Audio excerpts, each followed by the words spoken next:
Abre tu Biblia, un verso nada más vamos a estar viendo hoy.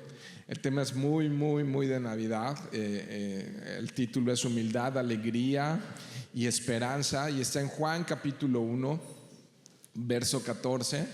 Entonces vamos a orar y vamos a pedirle al Señor que su palabra pueda caer en nuestros corazones. Amén. Así es que ora conmigo. Dios, Padre bueno, Padre eterno, Príncipe de paz, glorioso Salvador, Señor, aquí estamos, sabiendo que tú estás en medio de nosotros, sabiendo que nos has dejado tu palabra, la cual es muy confiable, Señor, y háblanos, aquí estamos, Señor, habla a nuestros corazones, te lo pedimos en el nombre de Jesús, amén.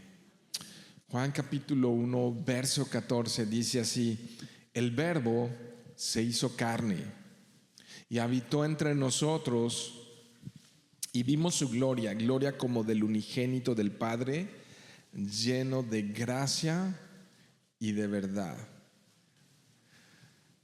Sin duda para mí, este es el pasaje más hermoso de toda la Escritura, para mí. Y relata en pocas palabras la verdadera Navidad, la encarnación de Jesús, la encarnación de Dios, ¿no? Así es que hablemos un poco de Navidad, cómo cada uno de nosotros en nuestro micromundo percibimos estos días, esta fecha, la Navidad, ¿no? Comerciales en la radio. Ayer tenían aquí los albañiles su bocina con el radio y los comerciales, ¿no? Y televisión y todos los medios invadiendo nuestra salud mental cada año, y yo diría cada año más temprano, ¿o no? ¿Qué tal las decoraciones? Las ponen antes de Halloween, de Hanal Pichán o de Día de Muertos, ¿no? Y donde quiera que vamos, leo por todos lados: feliz Navidad y próspero año nuevo. Fuimos a un hospital en estos días con mi esposa y yo veía el hospital lleno de estos letreros: feliz Navidad y próspero año nuevo, y no te puedes escapar de todo eso, ¿no? De hecho, pues sí, ¿no? Desde septiembre, noviembre ya no sabes qué comer, si chiles en nogada, rosca de reyes o pan de muerto, ¿no? Y ya en el día de pan de muerto ya están las roscas de reyes. Y tú dices, ¿qué compro? ¿Cuál de las dos? Porque estoy como que en confusión, ¿no? Para muchos, no para todos, es una época de tensión constante. Muchos compromisos, mucho gasto, ¿no? De repente mucha actividad, más tráfico del habitual en la ciudad, muchas luces, mucho ruido, ¿no? Y todos como preparándose para el 24, pero sabes, no todos la pasan igual, no todos tienen muchas oportunidades en estas fechas. Según la Organización Mundial de la Salud, es una época en la que aumenta la depresión y la ansiedad. ¿En serio? Sí, porque está tan arraigada y tan asociada a regalos, a encuentros familiares. Y no todos tienen la oportunidad de reunirse con sus familiares, no todos tienen la oportunidad de comprar y regalar o de inclusive recibir algo, ¿no? Entonces, pues sí, trae mucha atención estas fechas, especialmente a las personas que están solas o que no tienen todas estas posibilidades. Y es que sí, es una realidad que está latente en nuestro alrededor. La publicidad, la mercadotecnia se han asegurado que el enfoque de estas fiestas sea muy diferente al propósito que debería tener esta celebración, ¿no? Y si creo que te estás poniendo un poco Grinch, un poquito nada más, denme chance hoy, ¿no? Y es que sí, están llenas las calles de gorros rojos, de luces por todos lados, y qué hermoso, han alumbrado muchos parques, ¿no? El Parque de la México, la Avenida Montejo está espectacular, ¿no? Le sumaron más foquitos que el año pasado y se ve hermoso, ¿no? ¿Y qué tal? Ofertas por todos lados. Y eso que ya me había acabado yo todo en el Buen Fin, ¿no? Ya había dejado la cartera vacía en el Buen Fin, pero de repente más y más ofertas por todos lados, que de repente me parece que pocos se están acordando de Cristo en estas fechas, ¿no? ¿Y qué tal los meses sin intereses? Se vuelven irresistibles. Así que en enero es probable que veamos filas en el Monte de Piedad. ¿O no? Saturado el Monte de Piedad un año más. Así es que déjenme hablar un poco acerca de la verdadera fecha del nacimiento de Jesús, acerca del tema de la Navidad. Y bueno, voy a comenzar, esto es muy histórico lo que voy a decir, que la fecha precisa en la que nació Jesús es desconocida. Y los relatos más importantes que podemos tener en la Biblia, que nos pueden ubicar un poco en la fecha posible del nacimiento de Jesús, se encuentran en el Evangelio de Mateo y en el Evangelio de Lucas. Lucas es muy descriptivo en temas del nacimiento de Jesús, del anunciamiento de Jesús y de Juan el Bautista, pero entre uno y otro evangelio son anacrónicos, es decir, hay un desfase en tiempo, lo cual hace que sea muy impreciso saber la fecha verdadera en la que nació. Ahora, entonces, ¿qué? ¿No debemos de celebrar? Bueno, déjenme decirles algo. Lo que tenemos que tener cuidado es que no es la fecha, sino el evento. La fecha no es lo importante, es lo que ocurrió, ¿no? Si nosotros celebramos más que solo una fecha, pues sí, nos podemos estar equivocando. Pero lo que estamos celebrando es que Dios se hizo carne. Lo que dice este verso de Juan capítulo 1, verso 14. Ahora, entonces, ¿por qué la fecha del 25 de diciembre como el nacimiento de Jesús? Bueno, históricamente se originó como parte de una estrategia de sincretismo. Sincretismo es cuando mezclas diferentes creencias, diferentes, no solo creencias, también puede haber sincretismo en arte o en otras cosas, pero hablando de religiones, cuando se mezclan diferentes religiones, y hubo un sincretismo cuando se oficializó como religión al catolicismo durante el reinado de Constantino en el siglo IV, ¿no? Por allí del año 300 y fracción, y él fue el primero desde una perspectiva completamente política, legalizar ese día como el nacimiento de Jesús, porque ya había una celebración muy importante en esos días, que era el del Sol Invicto, del Sol Invictus. Quizá algunos de ustedes, es historia, no estoy tratando de inventar nada por ahí, sino que todos los historiadores saben esto. Entonces se celebraba ya una fiesta a un dios pagano romano llamado Sol Invictus. Y entonces cuando traen a la religión católica como ya la religión oficial del Imperio Romano, ahí en el siglo IV, ¿no? En el año 300 tempranos, en los primeros años de los años 300 por allí, entonces usan esa fecha, ¿no? La escoge el emperador arbitrariamente con fines políticos, con simples fines políticos.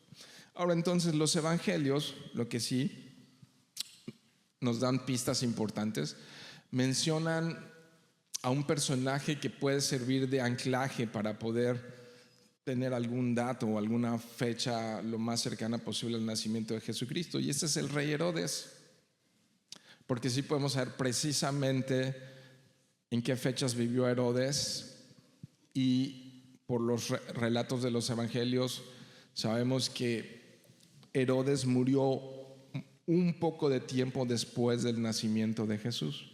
Así que Herodes el Grande vivió durante el año, reinó más bien, no vivió, reinó durante el año 37. Recuerden que de antes de Cristo contamos para atrás, ¿no? para no hacernos bolas. Entonces él reinó del año 37 al año cuarto. En el año cuarto, antes de Cristo estoy hablando, antes de Cristo, él murió. Entonces, si Jesús nació en la época del rey Herodes, de Herodes el Grande, debió haber sido 1 o 2 años antes de su muerte. De tal manera que si vamos para atrás, del año cuarto para atrás, Jesús debió haber nacido por ahí del año quinto o sexto. Y es consistente porque los evangelios mencionan muchas veces al rey Herodes, ¿no? Entonces, una fecha probable para el nacimiento de Jesús puede ser entre el año 5 y 6 antes de Cristo. Curioso, ¿no? Entonces ahorita estaríamos por ahí del año que 2029 o algo así, si el año 0 fuera realmente el nacimiento de Jesús. Otro dato interesante, porque pues vemos los nacimientos y todo lo que hacemos, que algunos son bien creativos para hacerlos.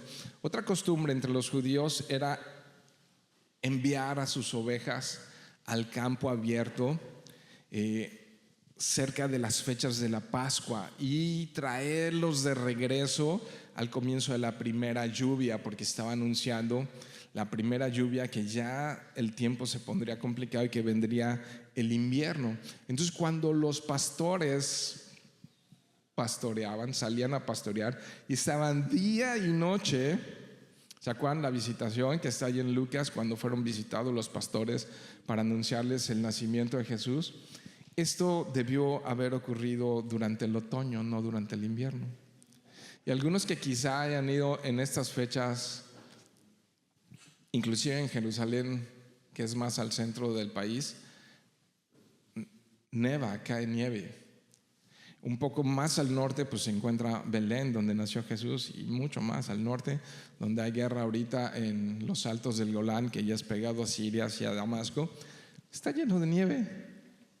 Entonces, imposible que en diciembre salieran a pastorear, que tuvieran sus ovejas en esa fecha. Entonces, esto es historia, así es que es muy probable que fuera en la época de otoño. De hecho, durante la fiesta de Pascua, es interesante, porque se nos dice por el historiador Josefo que llegaban a entrar a Jerusalén más de 2 millones de visitantes, no sé cómo lo hacían, pero vendrían de todos lados, se volvían a concentrar en Jerusalén para la fecha de Pascua. Es una de las razones por las que no había posada, no encontraron lugar donde pudiera estar María y José. Entonces, tanto el año como el mes no coincide, ¿no? No se sabe, ¿no? Ahora, Jesús nos pidió que celebráramos algo. ¿Alguien sabe qué? Que conmemoráramos algo. ¿Qué cosa? La Santa Cena, ¿no? Sí, y la Santa Cena trae a memoria su regreso. Entonces es interesante. Ya me están viendo con cara de el pastor es un Grinch. Ok, bueno, déjenme hacer un paréntesis nada más. En mi casa hay arbolito en Navidad. En mi casa hay muchas luces. Casi diario yo me encargo de conectarlas, de prenderlas. Por cierto, no sé dónde dejaste el reloj, Lore, para que se prenda automático. Bueno, luego hablamos. Pero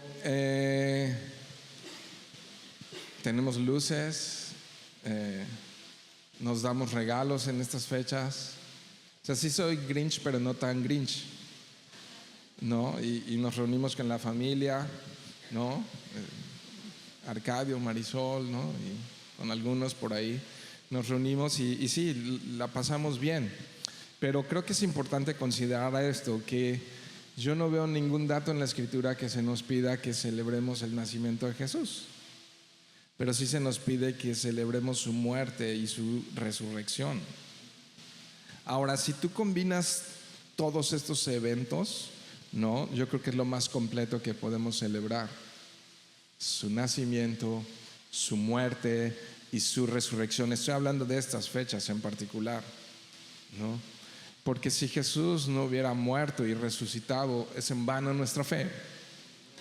Y no somos más que los más dignos de conmiseración.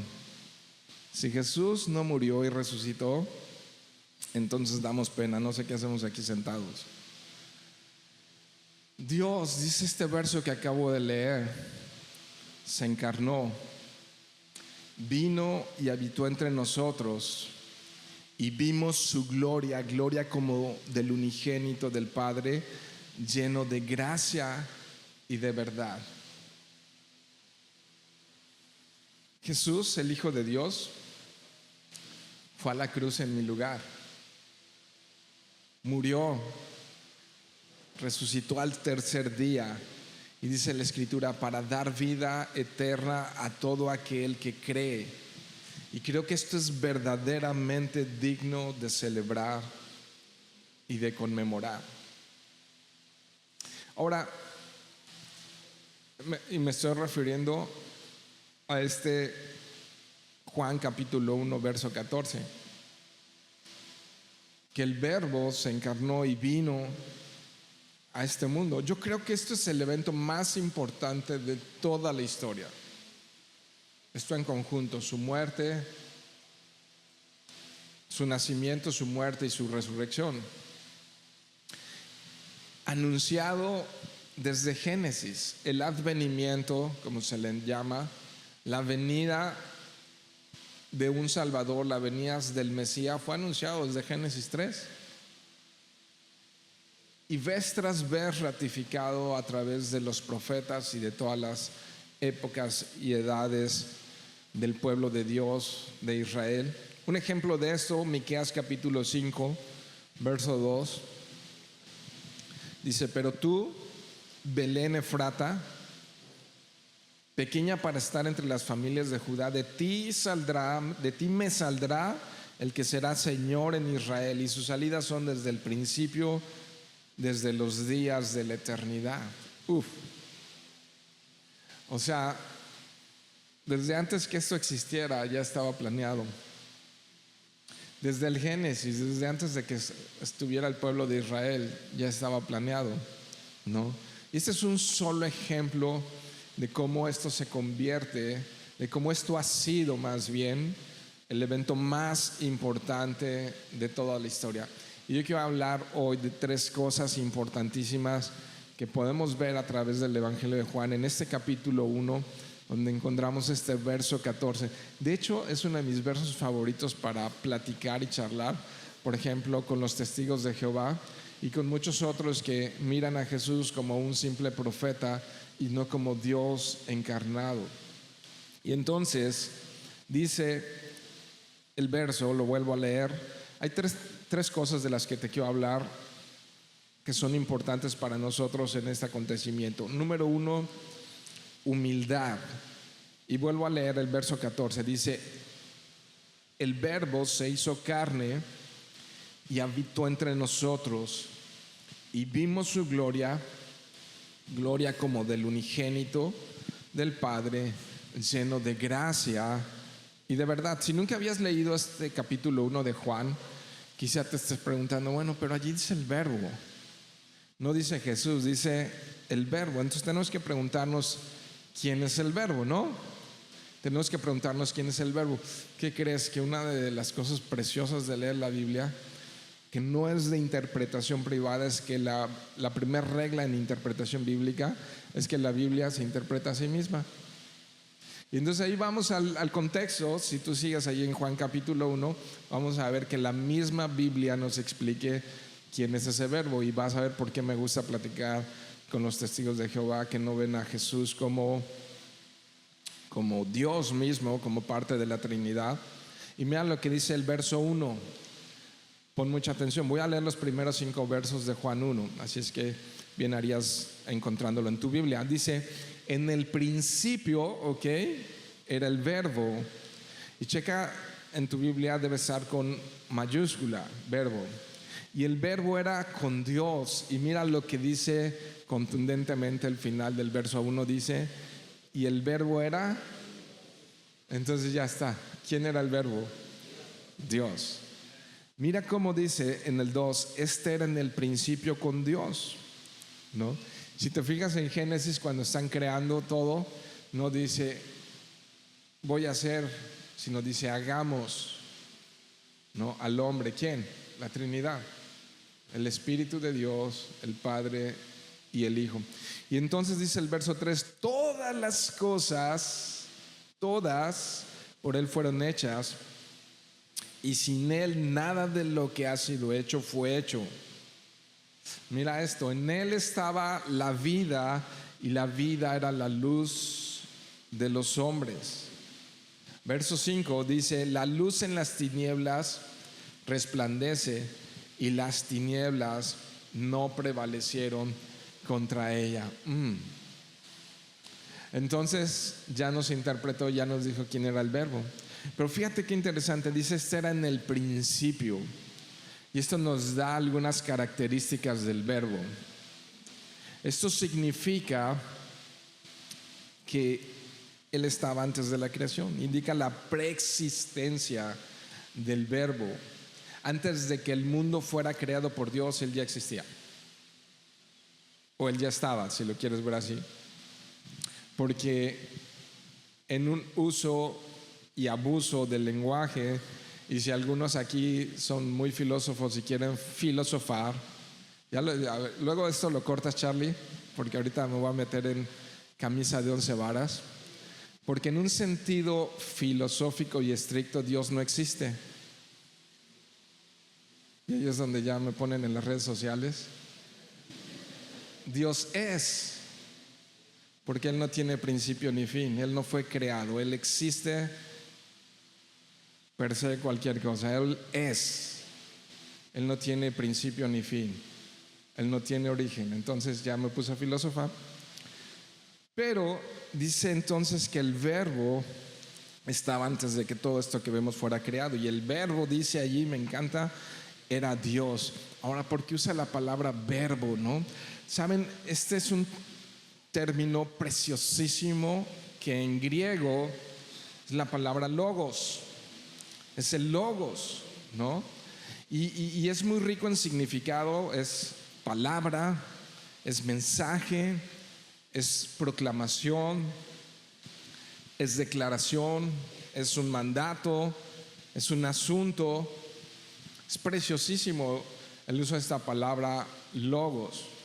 Pero es interesante que la palabra logos ya se usaba desde el Antiguo Testamento, cuando se tradujo para los judíos la Biblia del hebreo al griego, porque habían muchos que no dominaban el lenguaje, y entonces se tradujo la Biblia al griego, y es una traducción muy conocida que se llama la Septuaginta. Espero no estarlos cansando con todo esto, pero es interesante porque en esa traducción logos significa la presencia poderosa y creativa de Dios, ¿no? Entonces el verbo es la presencia poderosa y creativa de Dios. Déjenme darles un ejemplo. Salmos capítulo 33, verso 6. Ábrelo en tu Biblia.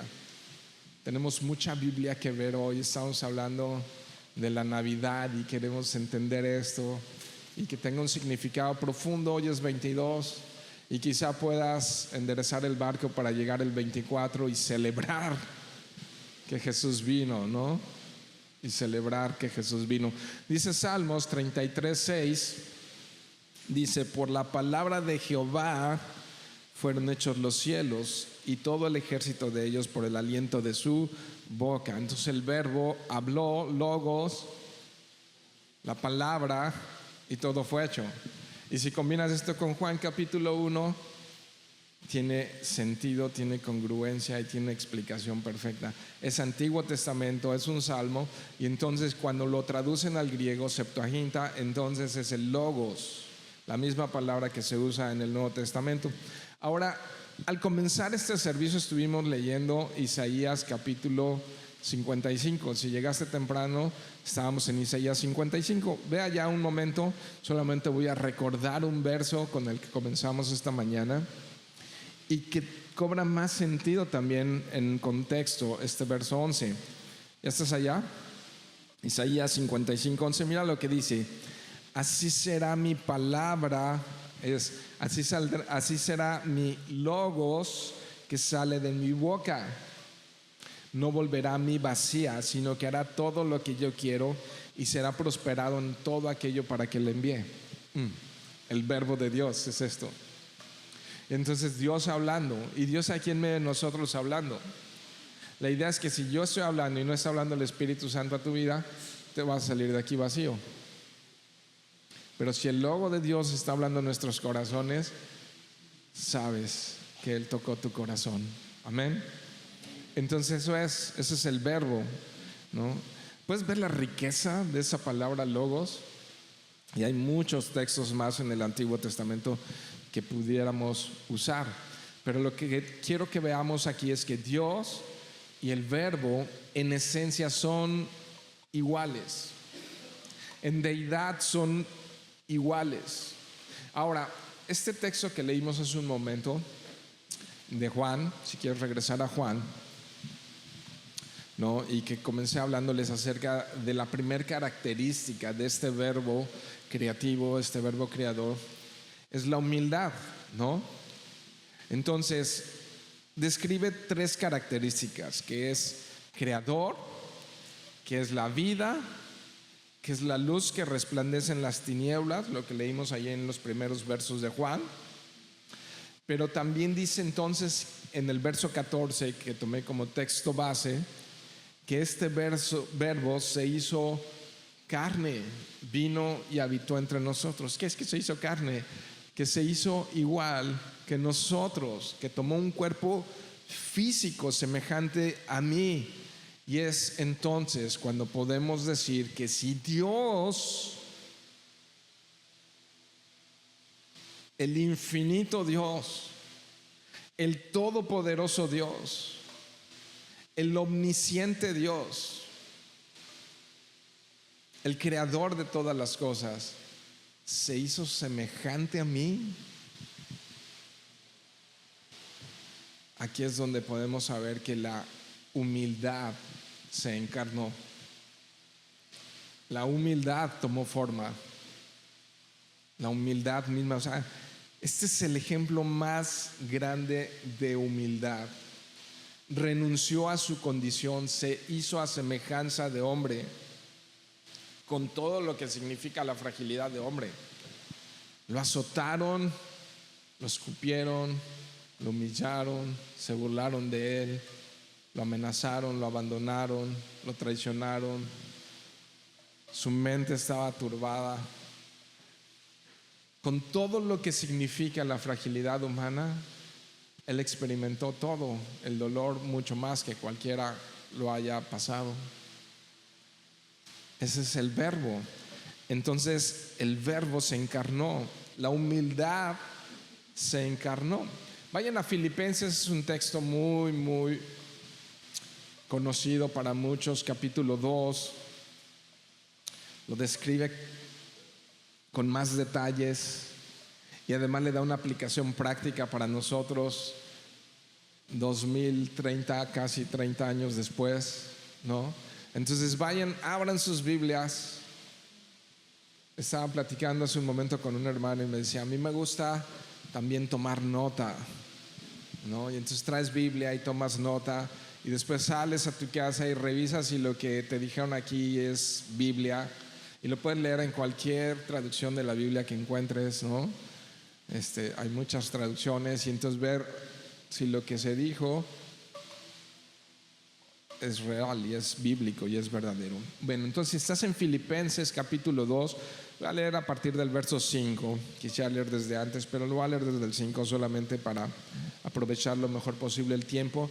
Y mira, esto es como que Pablo hablándole a la iglesia, a los filipenses, pero a través de las edades y de la historia, palabra inspirada, palabra revelada, entonces para nosotros también, ¿sí? Entonces podemos poner los oídos de los Filipos y decir: ok, esto es para mí. Y dice: haya pues en ustedes este sentir que hubo en Cristo Jesús. ¿Ok? Entonces me está hablando a mí. ¿Y cómo? Explícamelo. Verso 6. El cual siendo en forma de Dios, ¿sí? Ahí están todos los atributos de la deidad, no estimó el ser igual a Dios como cosa a que aferrarse, quedarse en el cielo desde allá, ¿no? Sino que se despojó a sí mismo, tomando forma de siervo. Esto es carne, esto es Juan 1:14 que acabamos de leer, hecho semejante a los hombres, ¿no? Y estando en la condición de hombre, ahí está la humildad. Se humilló a sí mismo, haciéndose obediente hasta la muerte y muerte de cruz, por lo cual también Dios lo exaltó, o sea, el Padre lo exaltó hasta lo sumo y le dio un nombre que es sobre todo nombre, para que en el nombre de Jesús se doble toda rodilla de los que están en los cielos y en la tierra y debajo de la tierra. Y de repente es, bueno, yo hoy conozco a muchos reyes y poderosos y ricos y famosos que no están doblando su rodilla ante Jesús, y muchos hasta se burlan. La Biblia es confiable, certera y es segura. Y créeme algo, un día todos van a doblar su rodilla y se van a postrar y lo van a reconocer. Y algunos con vergüenza por haberle negado, rechazado y dado la espalda, porque Dios ya le dio un nombre que es sobre todo nombre, y un día toda lengua y toda rodilla confesará que Jesús es el Señor, para la gloria de Dios Padre. Amén. Ese es el Jesús, el de Juan 1:14. Y entonces, entender la Navidad es entender el Evangelio.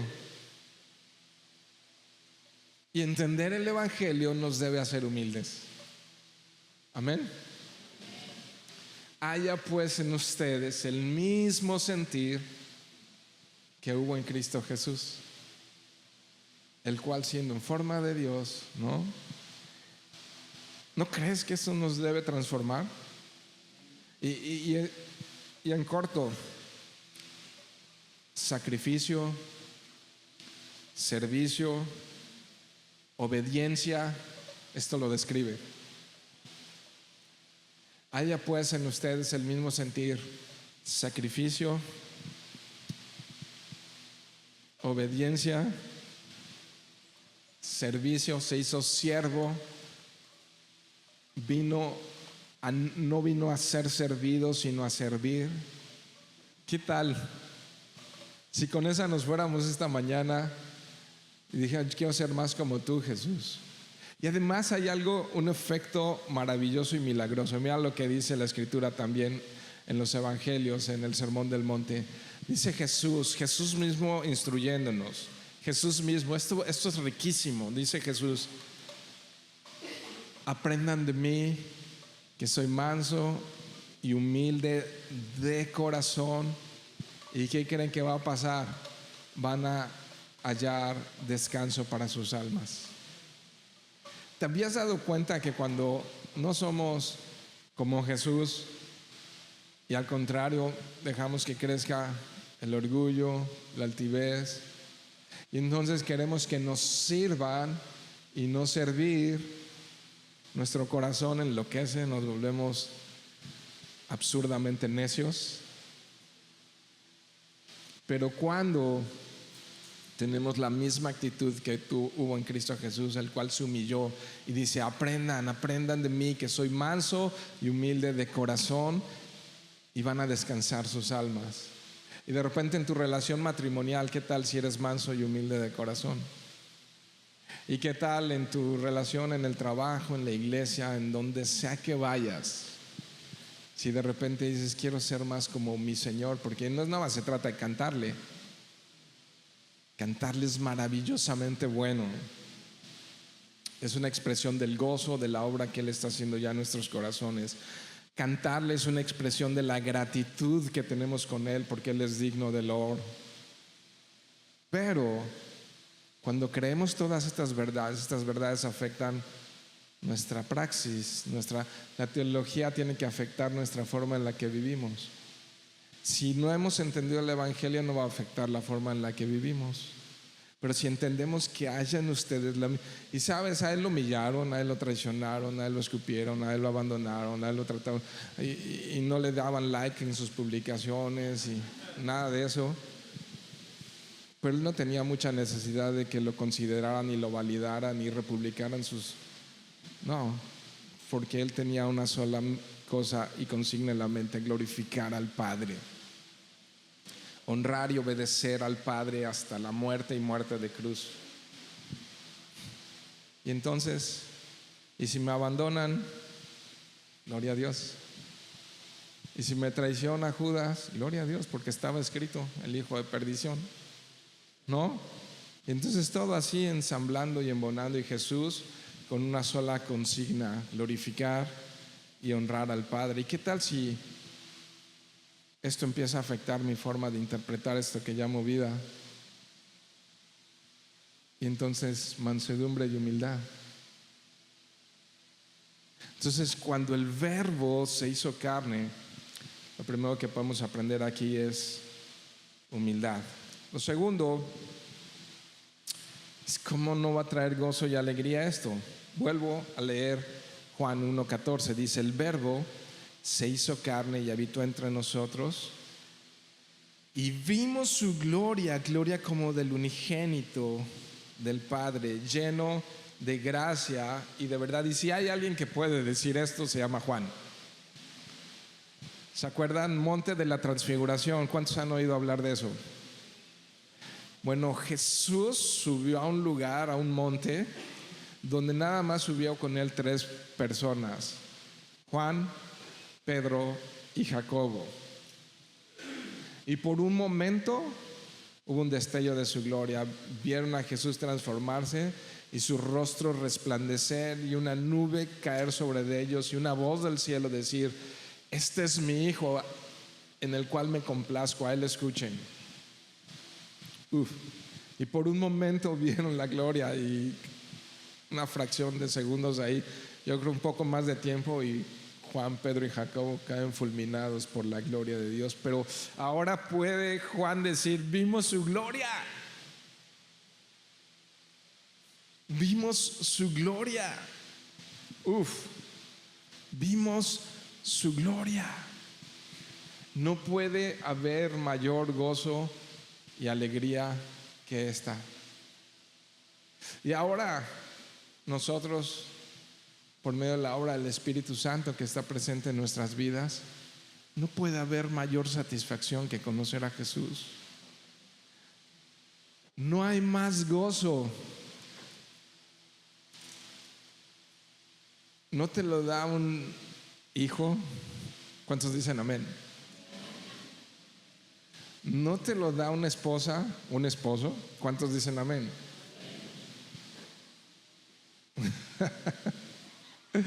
No te lo da una casa, no te lo da un auto, no te lo dan unas vacaciones, no te lo da una cuenta de banco. El aguinaldo, yo creo que si llega enero ya fue milagroso.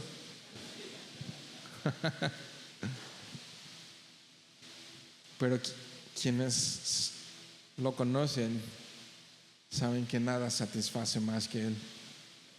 Y cuando no lo conoces, andas como la mujer samaritana, llenando, buscando, tratando de llenar el vacío en cosas que no llenan. ¿No? Dice el Salmo 45, verso 2. Por eso digo que este es tremendo gozo. Dice: eres el más hermoso de los hijos de los hombres. La gracia se derramó en tus labios, por tanto Dios te ha bendecido para siempre. ¿De quién está hablando este salmo? Le dio un nombre que es sobre todo nombre. Dios te ha bendecido para siempre, ¿no? Es el Hijo de Dios, el más hermoso de los hijos de los hombres. Si podía yo parafrasear, el más glorioso, el que más satisface el alma y el corazón. Y sabes, si esto es verdad, lo que quieres es correr todos los días a sus pies. Y ahí es la sed, que es el agua que sacia. Ya sales a trabajar y convives con tu esposa, con tus hijos, con tus compañeros en el trabajo, en la escuela, y es como sol radiante, regresas sediento y solamente Él puede saciar esa sed. No, es como entender la Navidad aún sin luces, sin regalos, sin familiares, y aún tener el mayor gozo que se pueda experimentar. Y qué bueno, las luces están bonitas, yo tengo luces en mi casa y todo esto, pero sin Jesús son nada. Si Jesús no está, qué cansado estar poniendo el arbolito y las luces. Pero con Jesús es lo que hagas, barrer, bajar unos limones del árbol, es gozo. Enfrentar enfermedad, enfrentar necesidad, pobreza, con Jesús es glorioso. Puedes experimentar gozo en medio de la prueba, ¿no? Ageo le llama el más deseado de todas las naciones. No lo voy a leer, es 2:7. El más deseado. ¿Por qué será el más deseado de todas las naciones? Miren, vamos a esta historia, la mujer samaritana, rápido. Juan capítulo 4, versos 13 y 14, si lo puedes poner ahí en pantalla. Y entonces la mujer samaritana, ojo, los judíos y los samaritanos no se llevaban, eran enemigos. Pero Jesús va de camino hacia Jerusalén y de repente dice: quiero pasar cerquita de Samaria. Y pasa por las orillas de Samaria, y había salido una mujer de la ciudad a un pozo, a sacar agua de ese pozo. Y entonces Jesús con los discípulos están sedientos y hambrientos. Cómo Jesús magistralmente prepara todas las escenas para traer un mensaje contundente. Entonces tienen hambre y les dice a los discípulos: váyanse a comprar unas tortas al pueblo. Y entonces mientras está la mujer sacando agua del pozo, ahí está en la Biblia, nada más que en la nueva versión Yoshimezca, léelo. Y entonces los discípulos se van a comprar comida, pues, y Jesús se queda allí viendo si consigue algo de agua, porque el pozo es profundo, no hay forma de sacar agua. Y entonces encuentra una mujer, puras diosualidades, una mujer que había tenido un montón de esposos y ahora con el que vivía no era su esposo, pero eso te da un indicativo que esa mujer andaba buscando algo y no lo encontraba, y no lo encontraba, y no lo encontraba. Pero ¿qué crees? ¿Qué crees? Que un día se topó con Jesús. Eso lo cambió todo. Dice el verso 13, en esa plática que tiene con la mujer, le dijo Jesús, ahí están en el pozo, y dice Jesús: cualquiera que beba de esta agua va a volver a tener sed. Mas el que bebiere, dice el verso 14, del agua que yo le daré, no tendrá sed jamás, sino que el agua que yo le daré será en él una fuente de agua que salte para vida eterna. Gracias, Cristo. Gracias, mi Señor, porque tú eres esa agua que sacia. La samaritana lo comprobó. ¿No es así, Jesús? Aquí está. La samaritana lo comprobó. Jesús trae gozo y Jesús trae satisfacción como ningún otro. Así es que cuando Jesús vino a la tierra, la fuente de gozo se abrió para saciar todos los desiertos. Vino a la tierra. Se llama Navidad. Le llaman Navidad, ¿no? Uf, qué precioso está esto. Todo aquel, absolutamente todo aquel que reciba a Jesucristo como su Salvador y Señor, todo aquel que crea que Él fue crucificado por los pecadores, todo aquel que crea que Él resucitó de entre los muertos y que dejó la tumba vacía, Todo aquel que ponga su confianza en Él como su único y precioso Salvador, recibirá absolutamente todo lo que Él ha prometido, todo lo que Él ha preparado, todo lo que es de Dios para Él. Nada le va a negar Jesús. Pidan todo lo que quieran en mi nombre. ¿Y qué dice? Y les será dado, ¿no? Si tienes al Señor Jesucristo, tendrás todo lo que Él logró a favor de ti, culminando con el gozo eterno en la presencia de Dios. Se llama vida eterna. A eso vino Él. Y lo tercero, entonces, número 1 fue humildad, número 2 es gozo, semánticamente le puedes poner alegría, y número 3 es esperanza. Y vuelvo a leerlo el verso. El Verbo se hizo carne y habitó entre nosotros, y vimos su gloria, gloria como del unigénito del Padre. Pero mira su obra como la describe: lleno de gracia y de verdad. Así es que si la humildad se encarnó, si el gozo se encarnó, también la esperanza se encarnó. Jesús vino a redimirnos. Vamos al contexto de este verso. Si sigues ahí en Juan capítulo 1, voy al 9. Ya leímos los primeros 5, nuestro texto base fue el 14, pero déjenme ver los versos previos al 14. Dice: aquella luz verdadera, el verso 9, que alumbra a todo hombre, venía a este mundo. En el mundo estaba, y el mundo por Él fue hecho, dice el Logos creador, pero el mundo no le conoció. A lo suyo vino, y los suyos no le recibieron. Los mismos judíos fueron los mismos que lo crucificaron, ¿no? Jesús nació siendo judío y murió siendo judío, y los judíos lo crucificaron. Ok. Mas a todos los que le recibieron, dale un codazo al de al lado y dile: ahí te hablan. A los que creen en su nombre, les dio potestad de ser hechos hijos de Dios. Una pregunta rápida, aquí en el 12. ¿Todos son hijos de Dios? No. ¿Todos son creación de Dios? Sí. Pero no todos son hijos de Dios. Es claro el verso 12, ¿no? Condicionante para ser hijo de Dios: a todos los que recibieron al Hijo, a todos los que creen en el Hijo, les dio la facultad, les dio una nueva acta de nacimiento y un acta también al mismo tiempo de defunción.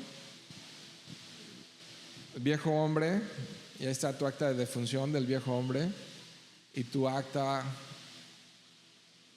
de recién nacido, de modo que si alguno está en Cristo, nueva criatura es.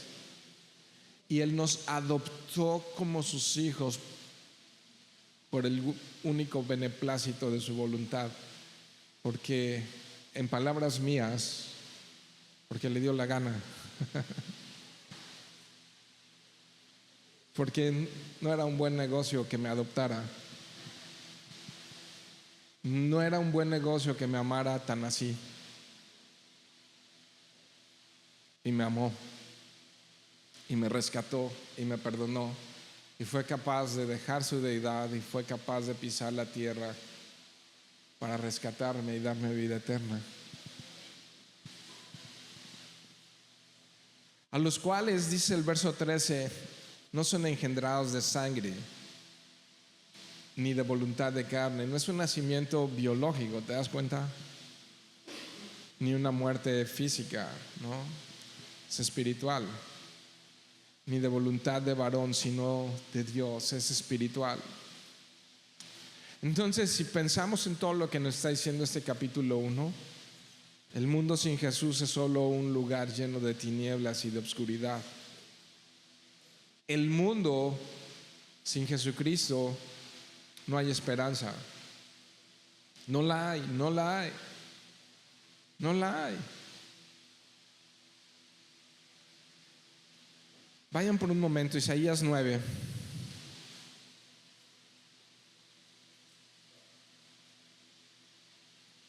Isaías capítulo 9, verso 1,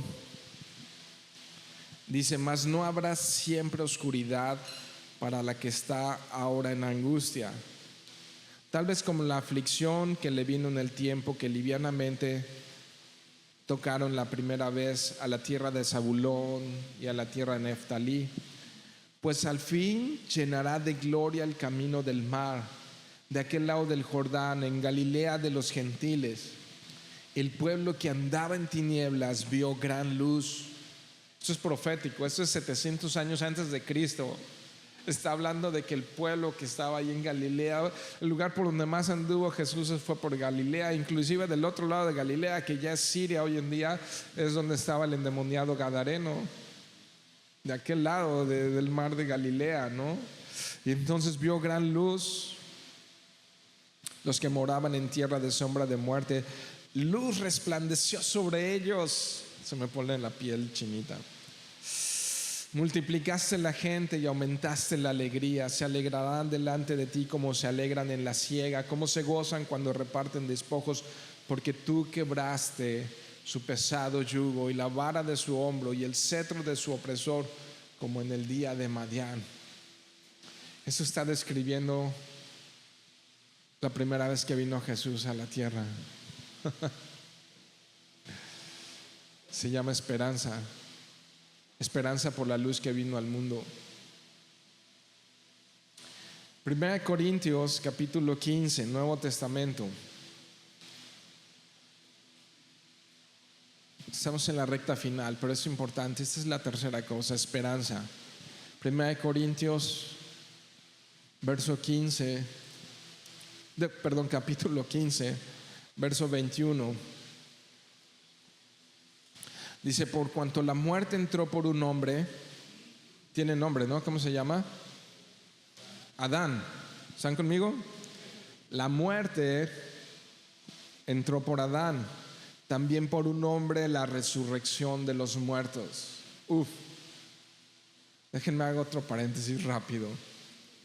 Cuando Jesús va camino hacia Jerusalén, se entera de que su mejor amigo Lázaro habría muerto, hermano de dos de sus mejores amigas, Marta y María, ¿no? ¿Conoce a alguien esa historia? ¿No? Y entonces básicamente, ya para qué vienes, ya murió. Y tiene una plática con Marta, que sale corriendo a su encuentro y le dice: Marta, Marta, Marta, yo soy la resurrección y la vida. El que cree en mí, aunque esté muerto, vivirá. Marta, ¿crees esto? Y Marta le dijo: sí, creo. Y creo que tú eres el Cristo, el Hijo del Dios viviente. Tú eres el Mesías. Tú eres el Salvador. Eso le dijo Marta. Eso se llama esperanza. Y sí, porque los que celebran la Navidad sin Cristo, su esperanza nada más es una camisa nueva o unos zapatos que no le queden, quizá un reloj que no le guste y que a los 3 días ya se le olvidó. ¿O no? Pero Jesús es esperanza de vida eterna. Es esperanza. Marta, el que crea en mí tendrá vida eterna. El que cree en mí, aunque esté muerto, vivirá. ¿Crees esto, Marta? Y entonces sigo ahí en 1 Corintios 15 al 22, dice: porque así como en Adán todos mueren, también en Cristo todos serán vivificados. ¿Quiénes son hijos de Adán? Porque entonces ahí hay una situación. Todos somos hijos de Adán. Y por tanto la muerte entró y morimos, ¿o no? Pero, ¿qué dice aquí? En Cristo, si estás en Cristo, vivirás. Se llama esperanza. Se llama esperanza. La encarnación de Cristo es nuestra esperanza. Y el último pasaje que quiero ir con ustedes se encuentra en Romanos capítulo 5, Vayan allá. No se oye en las Biblias cambiar de página. ¿Será que las dejaron en su casa? ¿O ya son muy digitales? Yo a veces soy un poco, ya se los he dicho, un poco old fashioned o vintage o como quieran, Biblia de papel. Romanos 5:1 dice, aquí vamos a terminar, así es que te suplico que pongas mucha atención en esto. Dice, justificados pues por la fe, tenemos paz para con Dios por medio de nuestro Señor Jesucristo. A ver, justificados pues ¿por qué? Por la fe. No dice justificados por portarnos bien. No dice justificados por ir los domingos. No dice justificados por bautizarnos. No dice justificados por pagar diezmos y dar ofrendas. No dice eso, ¿verdad? ¿Acaso dice justificados por serle fiel a mi esposa? Justificados pues por ser un buen padre, un buen hermano, un buen hijo, por ser honesto, leal, trabajador. ¿Dice que por eso? No. Tienes que poner mucho cuidado en esto, porque por obras nadie será justificado. Nadie será justificado. Justificados pues por la fe, tenemos paz para con Dios por medio, no se ofendan, por medio de San Yoshimi. Justificados pues por la fe, tenemos paz para con Dios por medio de nuestro Señor Jesucristo, por quien también tenemos entrada por la fe a esta gracia. Es gracia, ¿lo ganaste? ¿Lo merecías? Es gracia en la cual estamos firmes y nos gloriamos en la, subraya, esperanza de la gloria de Dios. Dice el verso 3, y no solo esto, sino que también nos gloriamos en las tribulaciones, pruebas, dificultades, ¿no? ¿Por qué? Sabiendo que la tribulación produce paciencia, o sea, forma carácter. Y la paciencia prueba, y la prueba esperanza. Entonces la fe en Jesús trae una profunda esperanza. Y la esperanza, dice el verso 5, no avergüenza. O sea, ¿en serio están esperando a Jesús por segunda vez? ¿En serio están creyendo que hay vida eterna después de la muerte?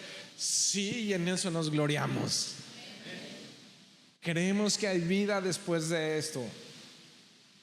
Y creemos que Jesús es Señor y está sentado a la diestra del Padre, y creemos que Él fue a preparar un lugar para nosotros, para que donde Él está, nosotros también estemos. Y eso me levanta todos los días y me anima y me llena de gozo. Y yo sé, y a veces hay pruebas de todo tipo y de todos los colores y de todos los sabores, pero yo sé que hay algo reservado para mí en Cristo Jesús, y eso me es suficiente. Y lo voy a decir aunque suene acá: y vengan los toros, porque Jesús es mi Señor. Y esto es temporal. Y los problemas económicos son temporales. Y el cáncer es temporal. Y los problemas familiares son temporales. Y los problemas con la iglesia son temporales. Y el sol y el cansancio y el desvelo y la lluvia y el viento son temporales. Él es eterno y ha prometido eternidad a todos los que en Él creen. Así que no me avergüenzo de creer eso. Dice el verso 5, porque el amor de Dios ha sido derramado en nuestros corazones por el Espíritu Santo que nos fue dado. Porque Cristo, miren este verso 6, aun cuando éramos débiles, a su tiempo murió por los pecadores, por los impíos. Esto es impresionante, impresionante. O sea, Jesús en la cruz, amado Señor, yo sé que estás aquí y mi mente no alcanza a imaginarte en la cruz, pero Jesús en la cruz con esa corona de espinas, amándome a mí aún siendo pecador. Y no dijo, hey, yo no voy a ir a la cruz hasta que seas una buena persona. Hasta que seas perfecto y te portes bien, entonces entras a la lista, al VIP Club.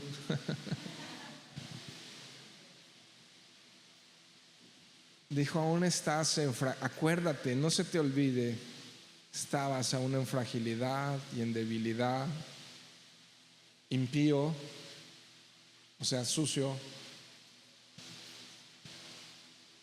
pero yo pagué el precio por ti y te limpié con mi preciosa sangre.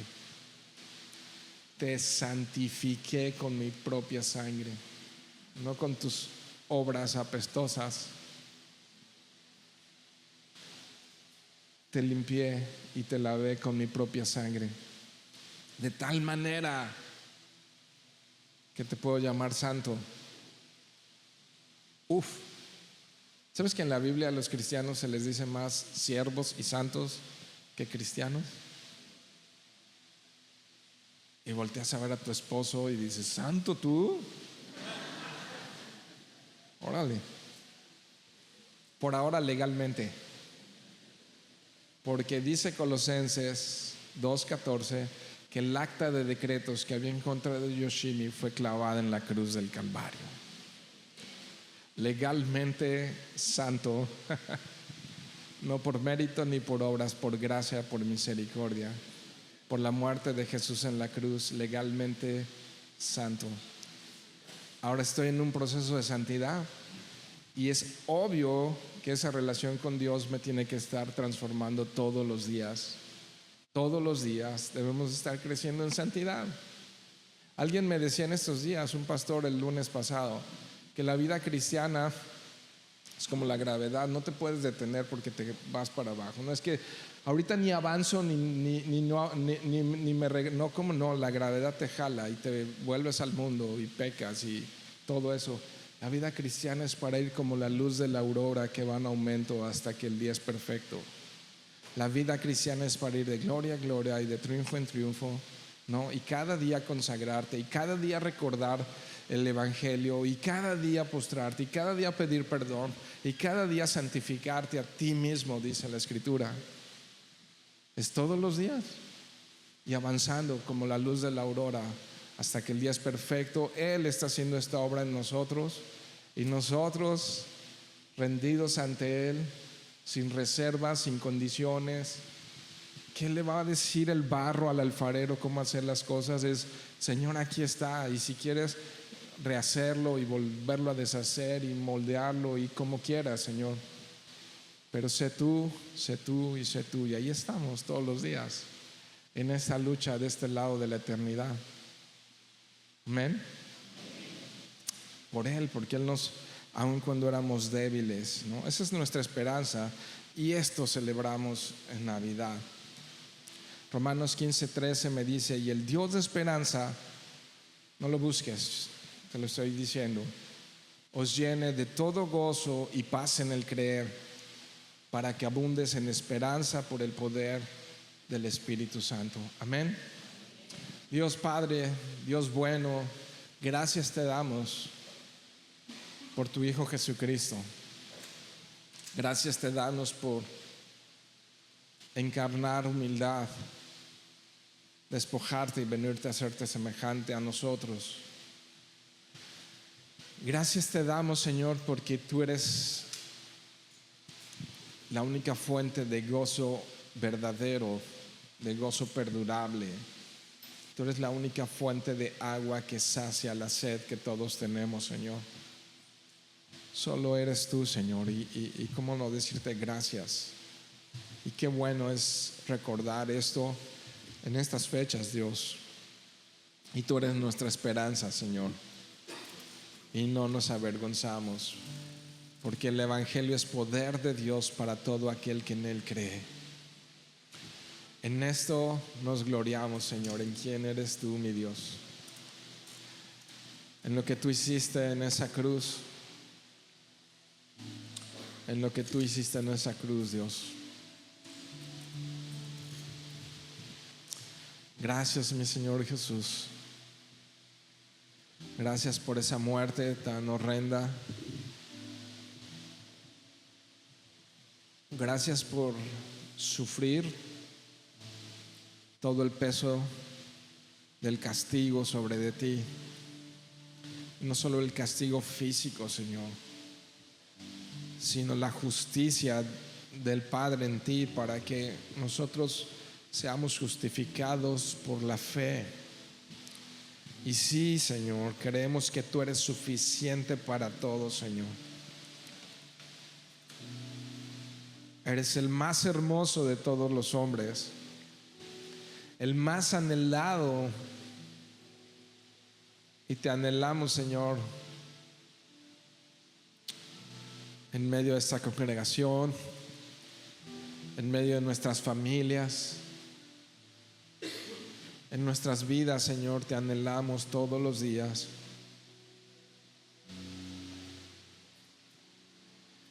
Y aquí habemos de todo, Señor. Muchos de nosotros hemos tenido una vida espiritual muy accidentada,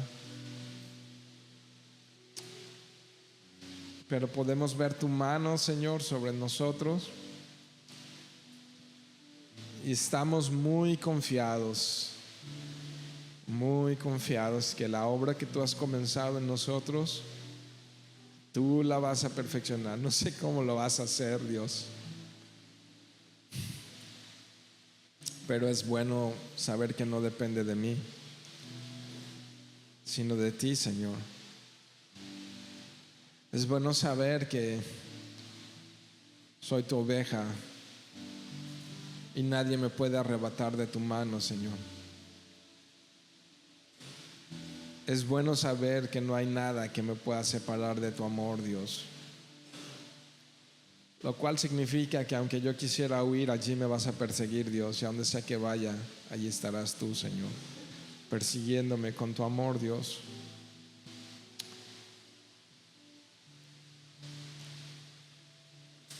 Mi Señor Jesús, hay muchos en este lugar, Dios, que no te conocen.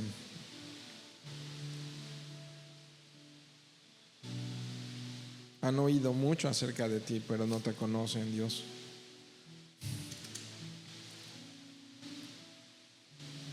No han experimentado ese gozo y esa paz que solo tú puedes dar. Sacia su sed, Señor. Sacia la sed de sus almas, Dios.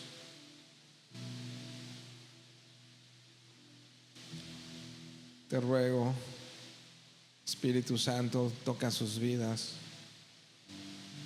toca sus corazones.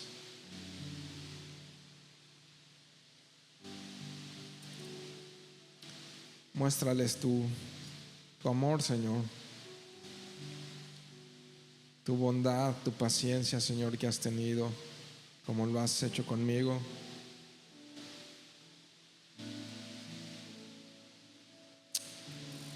Te ruego, Dios, orando conforme a tu voluntad, Dios, que les des un acta de defunción del hombre de pecado, y que hoy pueda ser el día en el que se arrepienten y reciben esa nueva vida, Señor. Te ruego que les puedas dar un acta de recién nacidos hoy mismo, Señor.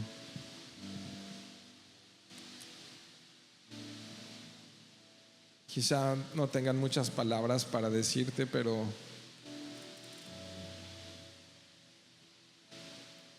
tú no ves lo que el hombre ve, sino lo que está dentro, Señor.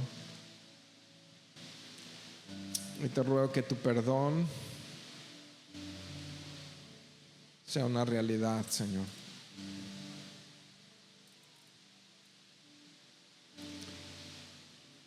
Bendice a tu pueblo, a tu iglesia, Señor.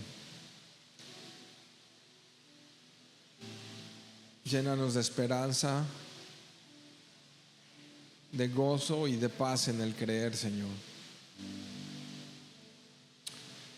Haznos más como tú, Señor. Mansos y humildes, Señor. Quebranta nuestro orgullo, Señor. Uf, qué oración. Pero sí, mi Dios, quebranta nuestro orgullo.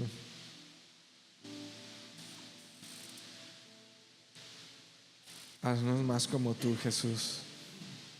Dile ahí en tu lugar, haznos más como tú, Jesús.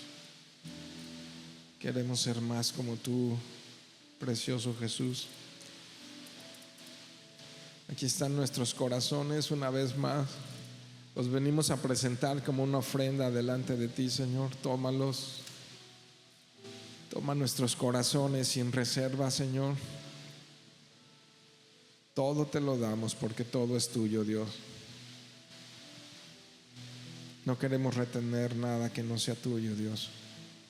Aquí está nuestro corazón, tómalo, Dios.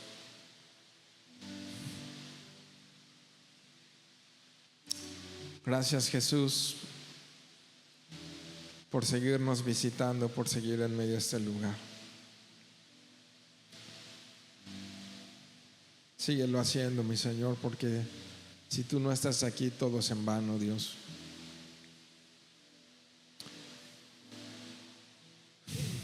Que ninguno de los que están aquí, Señor, comenzando por mí, Señor, nos vayamos de este lugar sin tu bendición. En el nombre de Jesús, amén.